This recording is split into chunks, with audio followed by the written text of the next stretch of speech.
আপনার স্বাধীনতা রক্ষার নির্বাচন।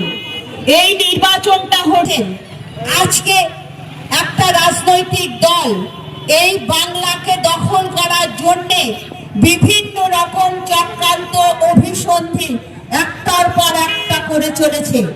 যখন দেখলো বাংলার উন্নয়নের কাণ্ডারি, বাংলার অগ্নিকন্যা, বাংলার মানবিক মুখ্যমন্ত্রী মমতা বন্দ্যোপাধ্যায় সারা বাংলা জুড়ে যে উন্নয়নের কর্মযজ্ঞ এই 15 বছর ধরে করে চলেছেন, সেই উন্নয়নকে স্তব্ধ করে দিতে হবে।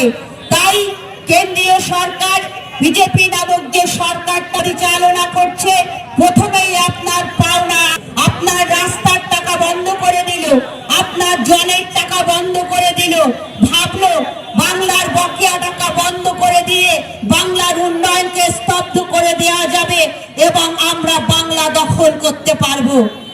তাদের উদ্দেশ্যে আমরা বলতে চাই, এই বাংলার প্রথম মহিলা মুখ্যমন্ত্রী মমতা বন্দ্যোপাধ্যায় 2011 সালে যখন বাংলার দায়িত্বভার গ্রহণ করেছিলেন, বাংলার মানুষের আশীর্বাদ নিয়ে একটা জগদ্দল পাথরকে 34 বছর যারা এই বাংলাকে শাসন করেছিল তাদেরকে সরিয়ে দিয়ে আজকে 15 বছরের এই মাটি মানুষের সরকার এই বাংলায় চলছে।